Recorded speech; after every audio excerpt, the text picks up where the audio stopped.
Sa ngalan ng Ama, ng Anak at ng Espiritu Santo. Amen. Sumainyo ang Panginoon. At sumaiyo rin. Mga kapatid, tayong lahat ay naghahanda para sa paghahari ng Diyos.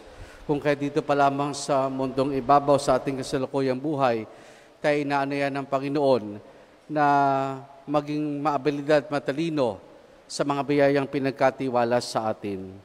Sa pasimula po ng ating pagdiriwang ng banal na misa, tupang tayo maging marapat makibahagi, aminin natin ang ating mga kasalanan.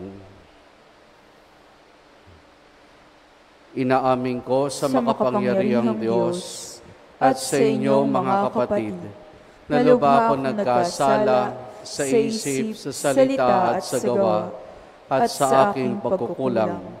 Kaya isinasamo ko sa mahal na Birheng Maria, sa lahat ng mga anghel at mga banal, at sa inyo mga kapatid na ako'y panalangin sa Panginoong ating Diyos. Kaawaan tayo na makapangyarihang Diyos, patawarin tayo sa ating mga kasalanan at patnubayan tayo hanggang sa buhay na walang hanggan. Amen.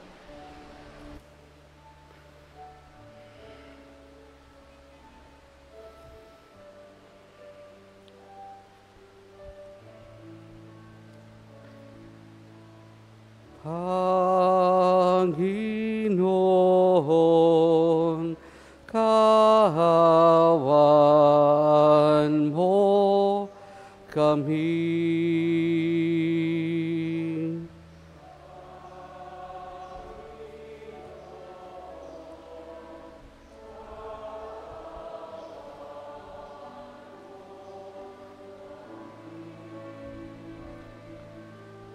Kristo, kahawan mo kami.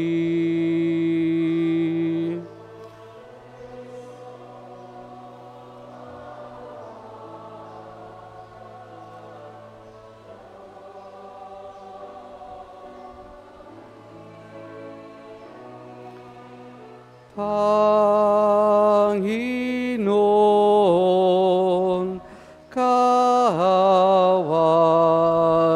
mo kami. Panginoon, kahawan mo kami. Luwalhati sa Diyos sa kahitaasan.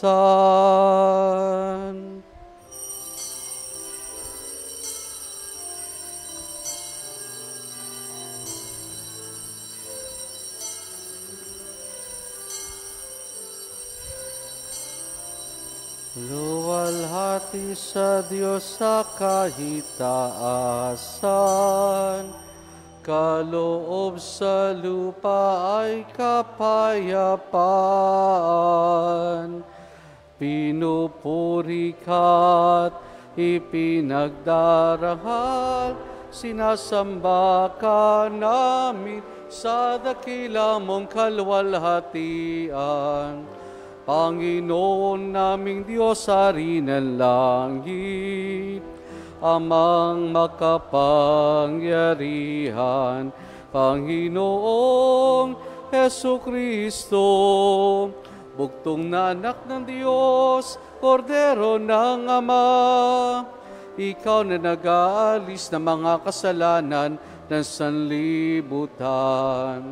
Tanggapin mo ang aming kahilingan, ikaw na naluklok sa kanan ng Ama, maawa ka sa amin. Ikaw lamang ang banal, Panginoong Hesukristo, kasama ng Espiritu, sa walhati ng Ama.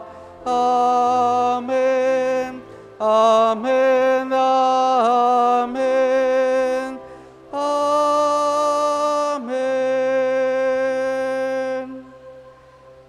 Manalangin tayo. Ama naming makapangyarihan, itinakda mo ang lahat ng mga utos mo ay mauwi sa pag-ibig sa iyo at sa kapwa-tao. Ipagkalombong sa pagtalima namin sa mga ito, kami pagindapati mo sumapit sa buhay na walang katapusan sa pamamagitan ni Jesus, kasama ng Espiritu Santo, magpa sa walang hanggan. Amen. Sa unang pagbasa, ipinahayag ni Propeta Amos na hindi mapapatawad ng Panginoon ang kawalang loob ng mayayaman sa araw ng pamamahinga upang makapagbili na ng kanilang ani at makapandaya sa mga namimili. Ang salita ng Diyos mula sa aklat ni Propeta Amos. Pakinggan ninyo ito, kayong sumisikil sa nangangailangan at kayong umaapi sa mga dukha. Ang sabi ninyo sa inyong sarili, inip na kaming matapos ang mga araw ng pamamahinga. Hindi tuloy namin maipagbili ang aming mga inani. Kailan ba matatapos ang araw ng pamamahinga para mailako namin ang mga trigo? Tataasan namin ang halaga, gagamit kami ng maling takalan at dadayain namin sa timbang ang mga mamimili. Sa halaga ng isang pares ng sandalyas, aming bibilhin bilang alipin ang taong dukha, pati tulyapis ng trigo ay pagbibili namin sa mataas na halaga. Sumumpa ang Panginoon, ang Diyos ng Israel, hindi ko na maipatatawad ang masama nilang gawa. Ang salita ng Diyos. Salamat sa Diyos. Purihin ang poong Diyos na sa dukhay nagtatampok. Purihin ang poong Diyos na sa dukhay nagtatampok. Ang poo'y purihin, dapat na magpuri ang mga alipin. Ang ngalan ng poon ay dapat purihin. Ang kanyang pangalay, papupurihan, magmula ngayo't magpakailanman. Purihin ang poong Diyos na sa dukhay nagtatampok. Siya'y nagahari sa lahat ng bansa, lampas pa sa langit ang pagkadakila. Walang makatulad ang Panginoong Diyos na sa kalangitan doon naluluklok. Buhat sa itaas, siya'y tumutunghay, ang lupa at langit kanyang minamasdan. Purihin ang poong Diyos na sa dukhay nagtatampok. Mula sa alabok ang mga mahirap, sa pagkalugami ay itinaas, sa mga prinsipe ay isinasama, nagiging prinsipe ang mga lingkod niya. Purihin ang poong Diyos na sa dukhay nagtatampok. Sa ikalawang pagbasa, ninais ni Apostol San Pablong ang lahat ay makapanalangin at makapaglingkod sa Diyos ng may kabanalan.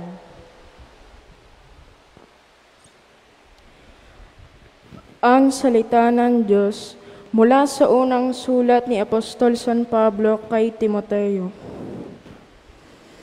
Pinakamamahal ko, una sa lahat, ipinakikiusap kong paabutin ninyo sa Diyos ang inyong kahilingan, panalangin, pamanhik at pasasalamat para sa lahat ng tao.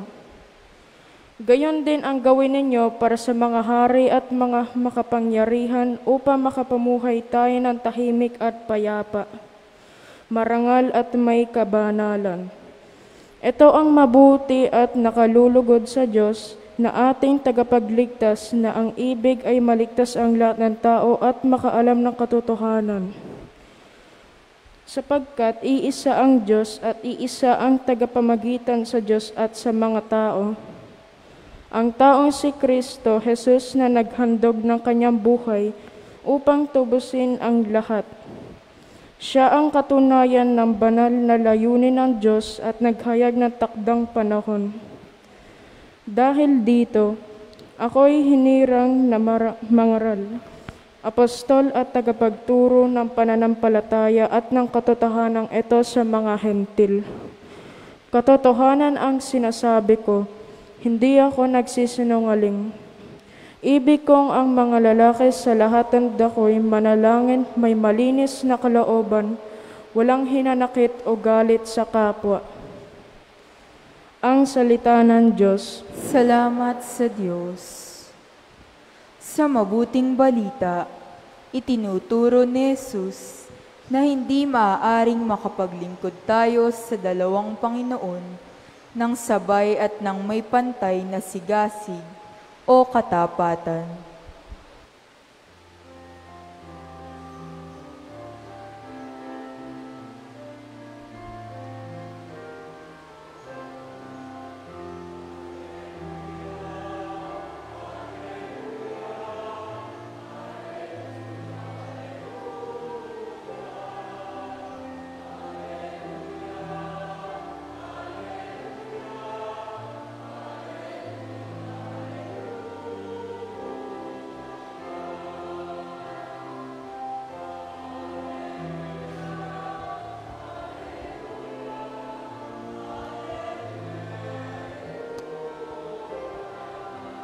Hallelujah, hallelujah, hallelujah, hallelujah.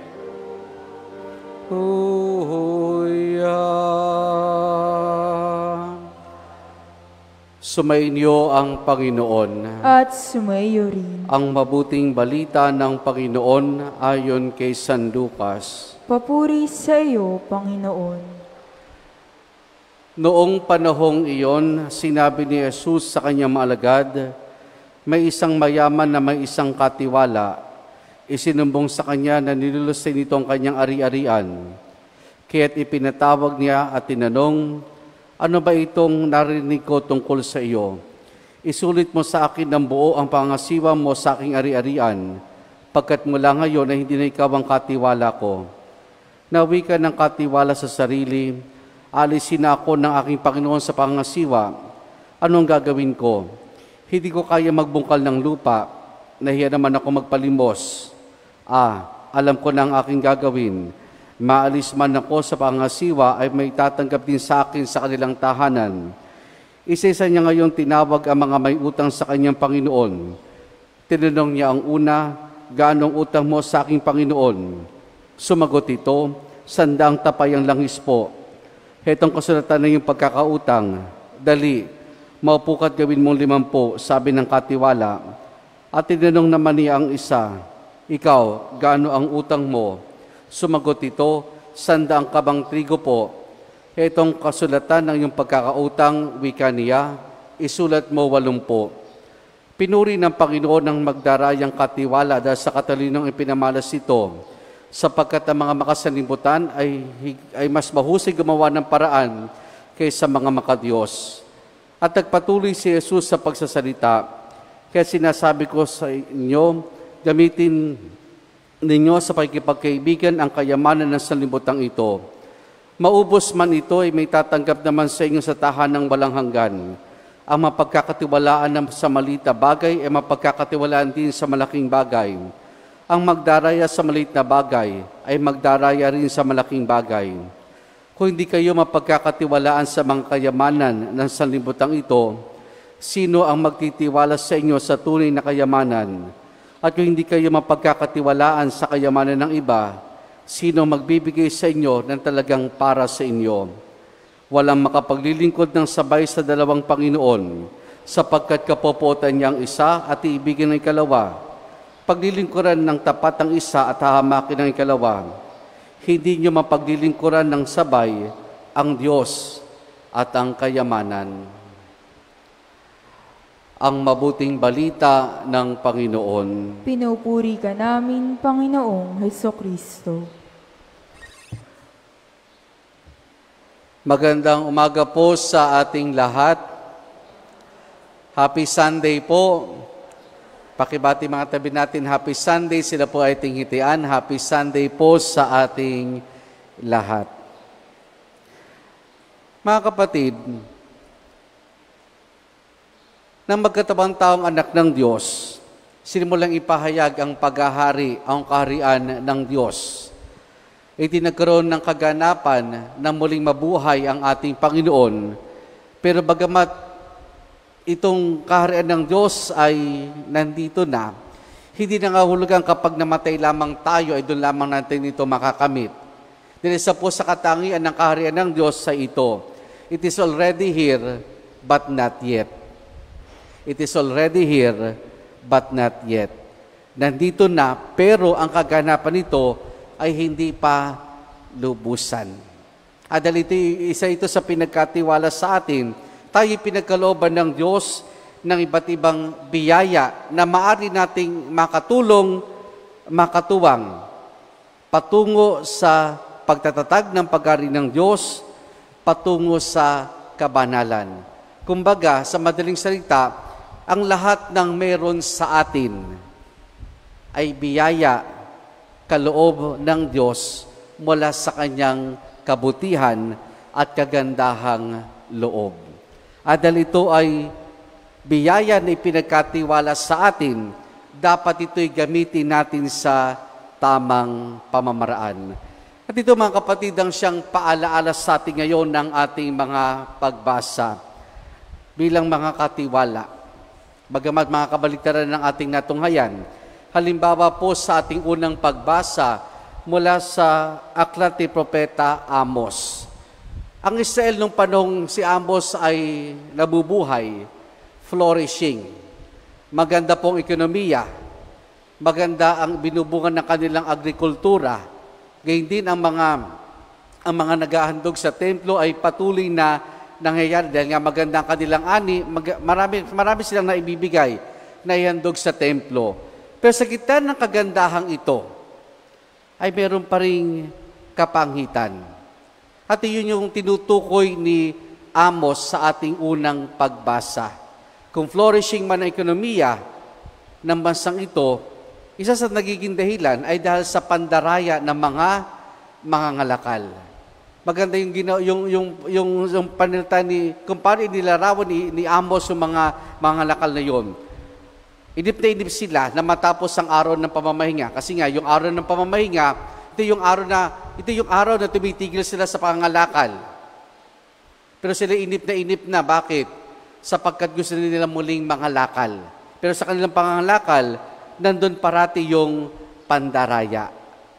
Sila na pinagkatiwalaan ng yaman, hindi nila ito nagagamit sa tamang pamamaraan. Sila lamang umaangat, ang mga mahirap ay lalong naghihirap nung kapanahonan ni Propeta Amos. Ngayon sa Ebanghelyo na ating napakinggan ay isang katiwala rin ang siyang inilahad ng ating Panginoon. At ang katiwalang ito, nabalitaan ng kanyang Panginoon na nilulustay ang kanyang ari-arian. Kaya ang ginawa ng Panginoong ito, pinatawag ito at sinabi na, suriin mong muli ang aking mga ari-arian at mula ngayon ay hindi na ikaw ang magiging katiwala ko. Mawawala siya ng trabaho. Ang kagad na isip niya, paano ang future ko? Paano ang future ko? Kasi nga, hindi niya kaya magbungkal. Niya naman siya mamalimos. Kaya isip siya ng isip. Di ba minsan ganyan tayo kapag inisip natin yung parang future natin, maraming pumapasok sa ating isipan. Kaya nung naisip niya, pinuntahan niya ang mga may utang sa kanyang amo at binago ang kasulatan ng pagkakautang. Ngayon, sa bandang huli, nung talinhaga, sabi ni Jesus, pinuri ng Panginoon ng katiwalang mandaraya. Pinuri siya, hindi dahil sa pandarayang kanyang ginawa. Pinuri siya dahil sa katalinuhan niyang ipinamalas, dahil naging mapamaraan siya. Sa kadila ng alam niya, na kapag yun yung ginawa niya, yung pagbabawas ng utang, meron siya magiging mga bagong kaibigan. So, inuulit po, clarification, ang pinuri dito ay hindi yung pandaraya, kundi yung pagiging matalino at maabilidad nung katiwala. Ganito lamang po iyan. Halimbawa po sa mga kulungan. Di ba may mga kulungan na heavily guarded? Kung kayo po'y nanood ng Netflix, yung Prison Break, di ba? Ang husay ng bida. Heavily guarded yung prison, yung kulungan. Pero nagawa niyang makatakas. At hindi lamang siyang nakatakas, pati yung kapatid niya ay kanyang naitakas. Mali ang kanyang ginawa, pero kapuri-puri ang naging pamamaraan niya. Na sa likod ng pagiging heavily guarded nung kulungan, nung preso, nagawa nilang makatakas. Mali ang kanyang ginawa, pero hahanga ka sa kanyang abilidad. Ngayon, anong nais paiwatig sa atin ng ating mga pagbasa?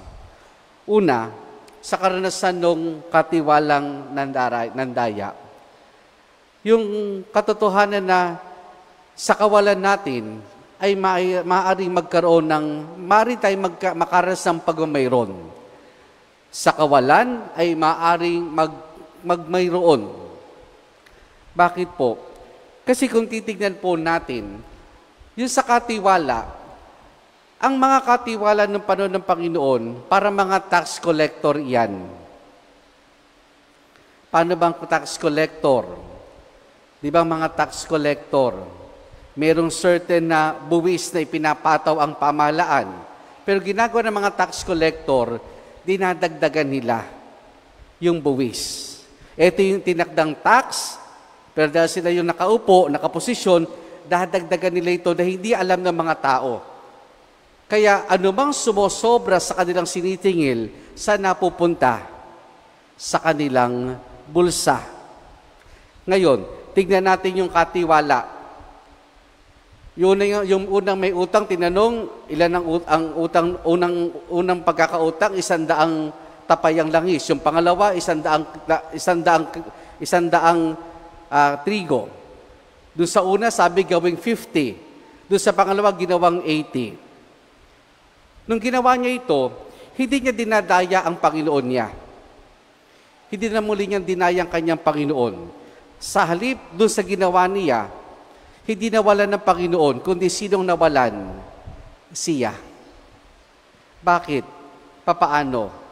Kasi yung binawas niya, yun yung posibleng dapat ay para sa kanya. Dahil nung panahon iyon, nakafix talaga lahat yan. Kaya dinadagdagan ng mga katiwala. Kaya anumang binawas ng katiwala dun sa pagkakautang, ibig sabihin, yun yung nawala sa kanya.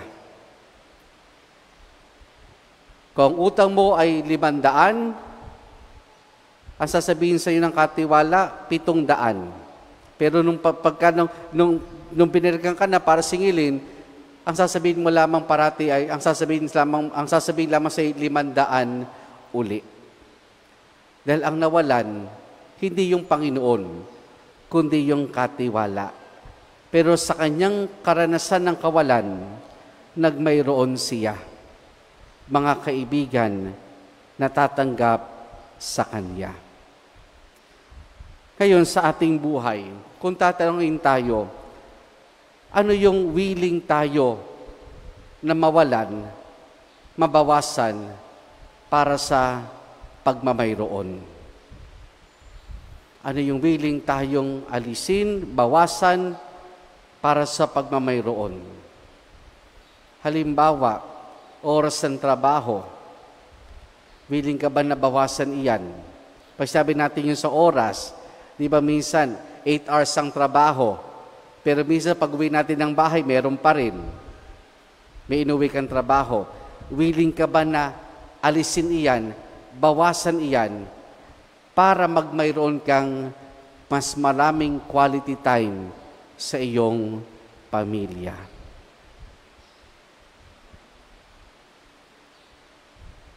Anong willing tayo na bawasan para magmayroon tayo? Pangalawa, ginamit na yung kayamanan sa pakikipagkaibigan. Ito naman yung purpose ng kayamanan. Magamit natin ito hindi para sa ating sarili. Tandaan natin ito yung mga pinagkatiwala lamang sa atin. Gamitin natin ito sa pakikipagkaibigan. Diba? Sabi nga, ang mga mayroon, tinutulungan ng mga wala sa mundong ito. Pero yung mga wala, tinutulungan ang mayroon para saan?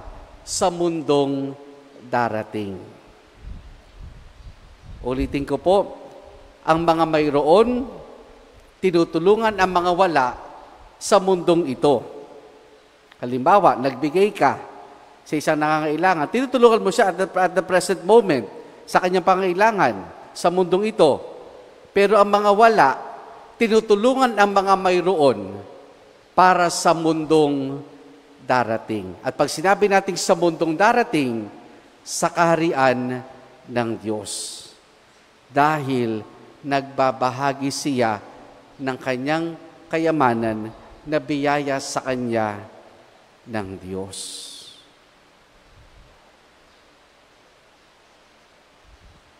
At panghuli,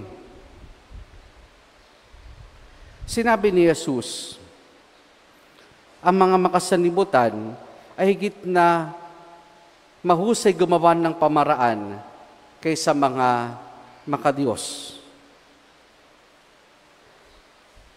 Tayong lahat ay makasanibutan, pero wag nating kalilimutan, tayong lahat din ay makadiyos.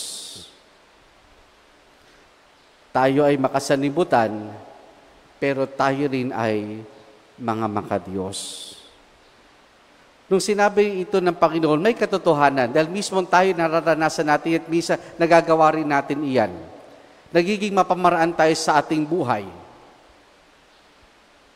Di ba sabi nga natin mga Pilipino, pag maikli ang kumot, anong dapat gawin? Bumili ka na ng bago, ibig sabihin nun. Kaya sabi sa atin, matuto mamuluktot. We try to adjust sa mga sitwasyon natin sa buhay. Kung kulang ang budget sa pera, gagawa ka ng paraan. Kasi nga maabilidad tayo. Maparaan tayo mga Pilipino. Tayo mga tao. Para matugunan ang mga pangailangan sa ating buhay. Kaya nga di ba yung sa kwento ng ibang mga Pilipino, natigit yung mga OFW, anong ginagawa nila? Hindi lang isa, dalawang hanap buhay nila sa maghapon. Minsan nagtatatlo pa yan. Nagiging maabilidad tayo. Mahusay tayong gumawa ng pamamaraan. Ngayon, ang tanong sa atin, ito, kung tayo, pinangangalagaan natin ng ating katawan, kalusugan, pinangangalagaan ba natin ang ating mga kaluluwa? Kung tayo nagsusunog ng kilay, nag-aaral,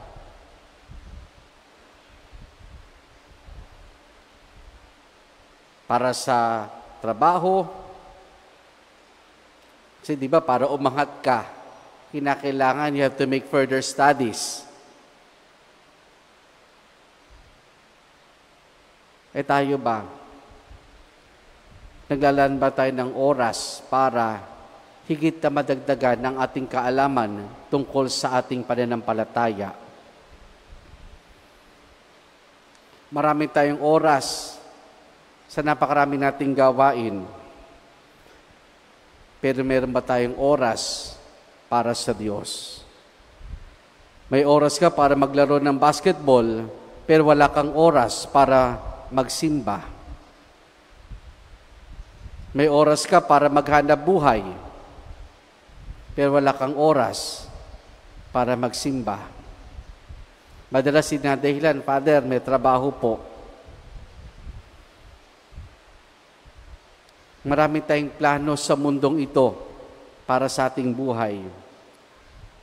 Pero tayo ba'y may plano para sa buhay na naghihintay sa atin sa piling ng Diyos. Mahusay tayong gumawa ng paraan para sa mga makamundong bagay. Valid naman dahil kailangan. Pero wag din natin kalilimutan, hindi lamang ito ang buhay. Hindi lamang ito ang mundo na naghihintay sa atin. May buhay sa piling ng Diyos, dinilaan niya para sa atin. Mga kapatid, kapuri-puri ang ginawa ng katiwala. Sa gitna ng kanyang kawalan, nagmayroon siya.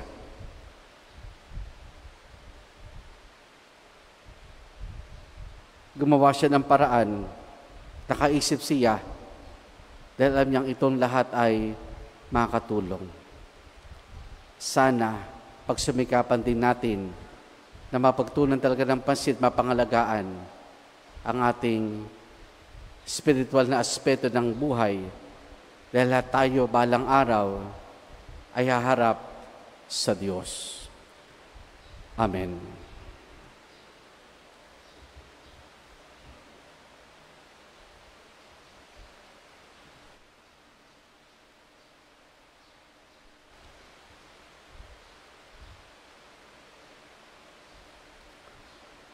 Sama-sama nating pahayag ang ating pananampalataya.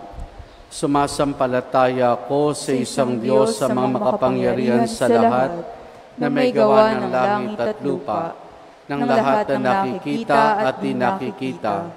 Sumasampalataya ako sa isang Panginoong Jesucristo, bugtong na anak ng Diyos, sumilang sa Ama bago pa nagkapanahon, Diyos buhat sa Diyos, liwanag buhat sa liwanag, Diyos na totoo buhat sa Diyos na totoo, sumilang at hindi ginawa, kaysa ng Ama sapagkat Diyos at sa pamamagitan niya ay ginawa ang lahat. Dahil sa ating pawa mga tao at dahil sa ating kaligtasan, siya'y nanaog mula sa kalangitan. Nagkatawang tao siya lalang ng Espiritu Santo, kay Mariang Birhen at naging tao. Ipinako sa krus dahil sa atin, nagpakasakit sa hatol ni Poncio Pilato, namatay at inilibing. Muli siyang nabuhay sa 3 araw ayon sa banal na kasulatan. Umakyat siya sa kalangitan at lumuklok sa kanan ng Amang may kapal. Paririto siyang muli na may dakilang kapangyarihan upang hukuman ng mga buhay at ang mga patay. Sumasampalataya ako sa Espiritu Santo, Panginoon at nagbibigay buhay, na nanggagaling sa Ama at sa Anak. Sinasamba siya at pinararangalan kaysa ng Ama at ng Anak.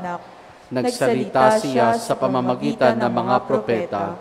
Sumasampalataya ako sa isang banal na simbahang katolika at apostolika, gayon din sa isang binyag sa kapagpapatawad ng mga kasalanan, at hinihintay ko muling pagkabuhay ng mga namatay at ang buhay na walang hanggan. Amen. Mga kapatid, manalangin tayo sa Amang nagtiwala sa ating pangasiwaan ng daigdig, ating sambitin. Panginoon, dinggin mo kami. Panginoon, dinggin mo kami.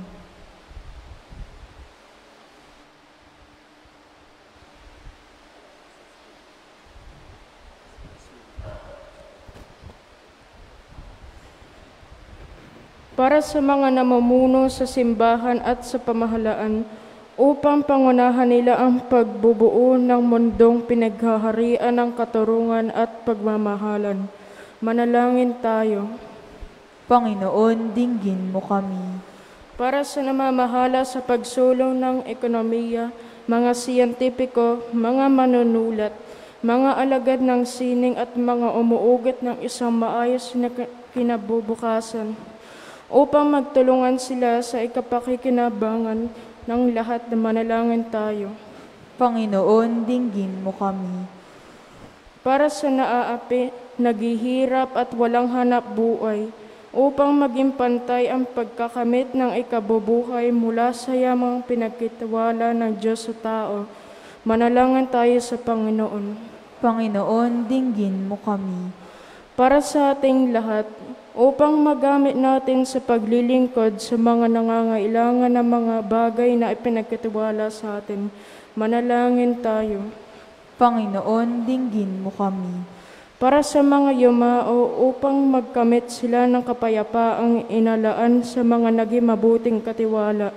Manalangin tayo sa Panginoon. Panginoon, dinggin mo kami.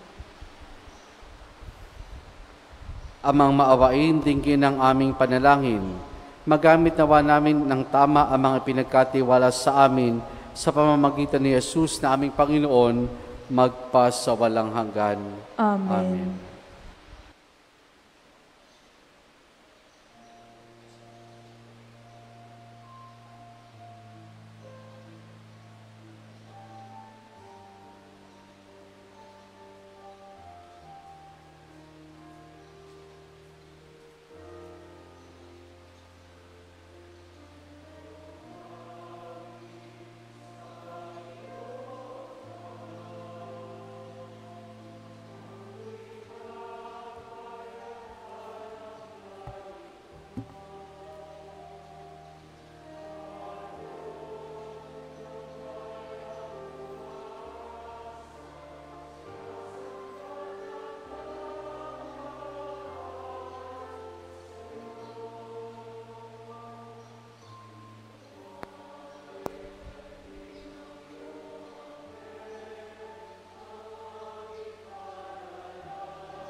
Manalangin kay mga kapatid upang ang paghain natin ay kalugdan ng Diyos amang makapangyarihan.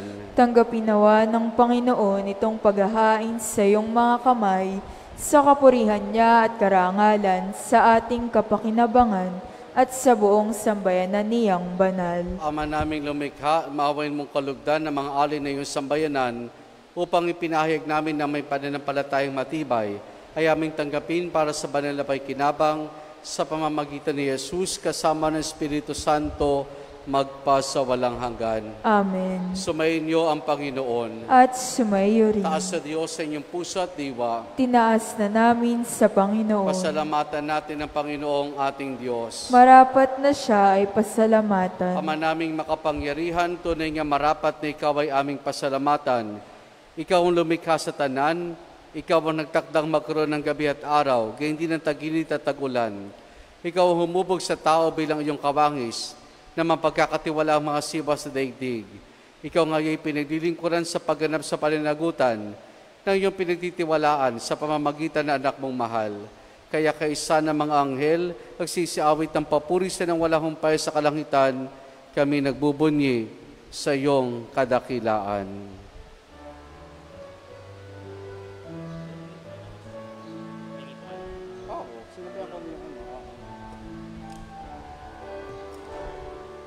Santo, Santo, Santo, Panginoon ng mga hukbo, napupuno ang langit at ang lupa ng kaluwalhatian mo. Hosana, Hosana, Hosana sa kaitaasan. Pinagpala ang naparirito sang ladang Panginoon. Hosana, Hosana, Hosana.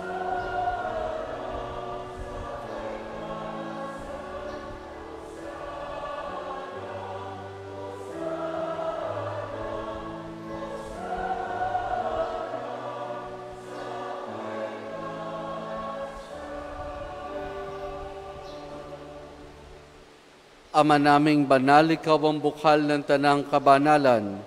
Kaya sa pamamagitan ng iyong Espiritu, gawin mong banal ang mga kaloob na ito upang para sa amin, maging katawan at dugo ng aming Panginoong Hesukristo.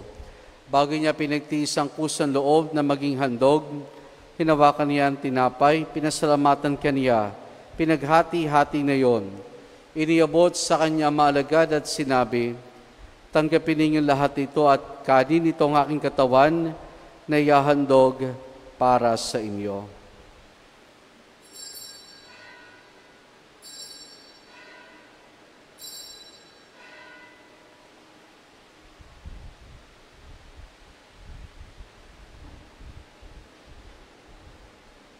Kaya hindi naman nang matapos ang hapunan, hinawakan niya ang kalis. Muli kanyang pinasalamatan. Iniabot niyang kalis sa kanya maalagad at sinabi, tanggapin ninyo lahat ito at inumin itong kalis ng aking dugo, ng bago't wala hanggang tipan. Ang aking dugo na ibubuhos para sa inyo para sa lahat sa kapagpapatawad ng mga kasalanan. Gawin ninyo ito sa pag-alaala sa akin.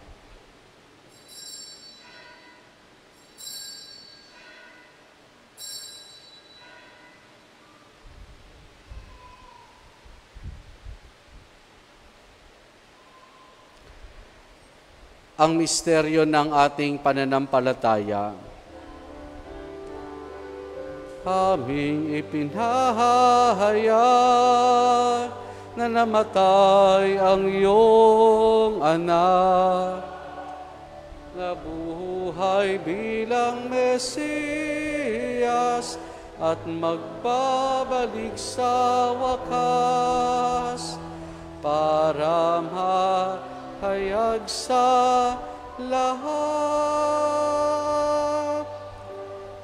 Ama, ginagawa namin ngayon ang pag-alaala sa pagkamatay at muling pagkabuhay ng iyong anak, kaya tiniyalay namin sa iyo ang tinapay na nagbibigay buhay at ang kalis na kakaloob ng kaligtasan. Kami nagpapasalamat dahil kami yung minarapat at tumayo sa harap mo para maglingkod sa iyo. Isinasamo namin kaming magsasalo-salo sa katawan at dugo ni Kristo ay mabuklod sa pagkakaisa sa pamamagitan ng Espiritu Santo. Ama, lingapin mo ang simbahan laganap sa buong daigdig. Puspusin mo kami sa pag-ibig kay San Francisco naming Papa at ni Dennis aming Obispo at ng Tanang Kaparian. Alalahanin mo rin ang mga kapatid naming nahimlay na may pag-asa ang sila'y muling mabubuhay, gayon din ang lahat ng mga pumanaw at mga kaluluwa sa purgatorio. Kaawan mo sila at patuloyin sa iyong kaliwanagan. Kaawan mo at pagindapati kaming lahat na makasalo sa iyong buhay na walang wakas. Kaysa ng mahal na Birheng Maria na Ina ng Diyos, ang kanyang kabiyak ng puso si San Jose. Kaysa ng mga apostol ni San Juan Bautista at ng lahat ng mga banal, hanamoy dito sa daigdig ng kalugod-lugod sa iyo. May pagdiwanawa namin ang pagpupuri sa kararangal mo sa pamamagitan ng iyong anak na aming Panginoong Hesukristo. Sa pamamagitan ni Kristo, kasama niya at sa Kanya, ang lahat ng parangal papuri sa iyo. Diyos amang makapangyarihan, kasama ng Espiritu Santo, magpasawalang hanggan.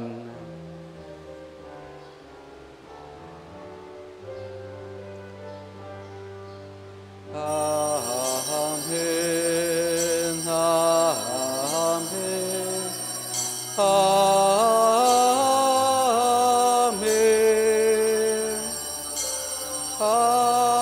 Amen. Amen. Amen. Amen. Sa tagubilin man nakagagaling na utos sa turo ni Jesus na Panginoon natin na Diyos, ipahayag po natin ng lakas loob. Ama namin, sumasalangit ka, sambahin ang ngalan mo, mapasa amin ang kaharian mo, sundin ang loob mo dito sa lupa para nang sa langit. Bigyan mo kami ngayon ang aming kakanin sa araw-araw. At patawarin mo kami sa aming mga sala para ng pagpapatawad namin sa nagkakasala sa amin. At huwag mo kaming ipahintulot sa tukso, at iadya mo kami sa lahat ng masama. Hinihiling namin kay Maria sa lahat ng masama, pagkalooban ng kapayapaan araw-araw, iligtas sa kasalanan, at ilayo sa lahat ng kapahamakan, samantalang aming masayang pinananabikan ang dakilang araw ng pagpapahayag ng tagapagligtas naming si Jesucristo. Sapagkat sa'yo nagmumula ang kaharian at kapangyarihan at ang kaluwalhatian magpasawalan.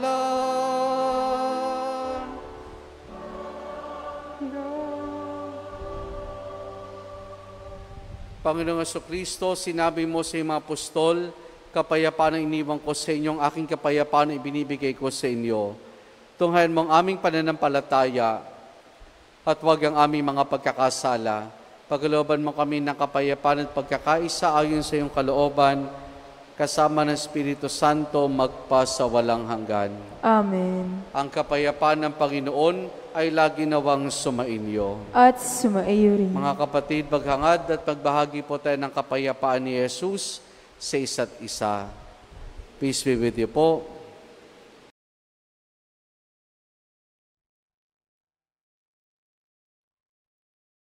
Kordero ng Diyos na nag-aalis ng mga kasalanan ng sanlibutan, maawa ka sa amin. Kordero ng Diyos na nag-aalis ng mga kasalanan ng sanlibutan, maawa ka sa amin. Kordero ng Diyos na nag-aalis ng mga kasalanan ng sanlibutan, ipagkaloob mo sa amin ang kapayapaan. Narito si Jesus, ang Kordero ng Diyos. Siya nag-aalis sa mga kasalanan ng sanlibutan. Mapalad ang mga inaaniyahan niya makiisa sa kanyang banal na piging. Panginoon, hindi ako karapat-dapat na magpatuloy sa iyo, ngunit sa isang salita mo lamang ay gagaling na ako.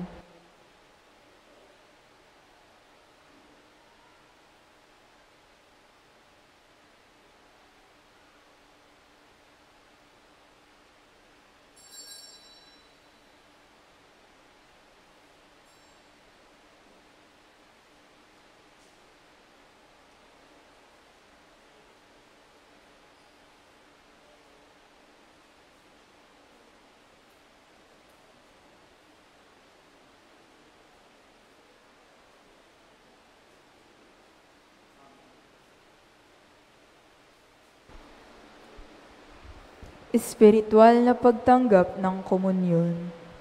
Panginoong Hesus, ako ay naniniwala na ikaw ay nasa kabanal-banalang sakramento.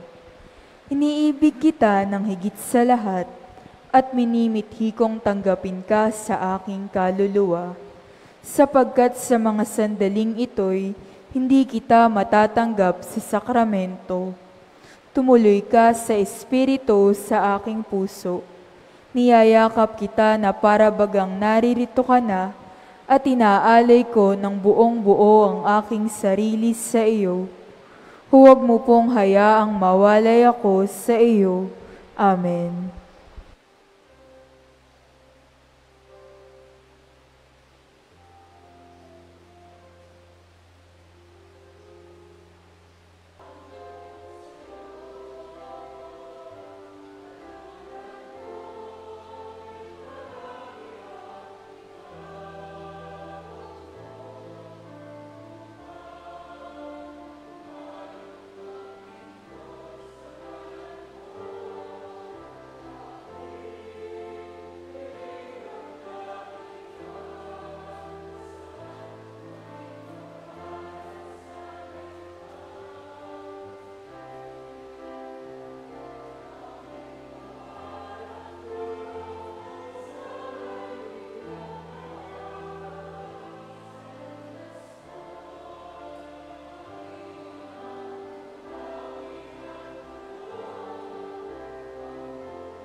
Manalangin tayo.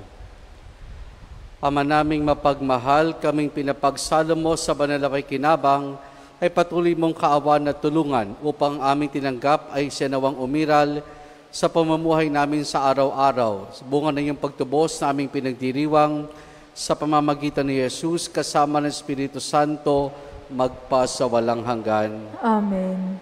Sumainyo ang Panginoon At sumaiyo rin. at pagpalain tayong lahat ng mabutit mapagmahal na Diyos Ama, Anak at Espiritu Santo. Amen. Naialay na natin ang pagdiriwan ng banal na misa. Humahay tayong taglayang kapayapaan at pag-ibig ng Panginoon. Salamat sa Diyos. Purihin po natin ang ating Panginoon.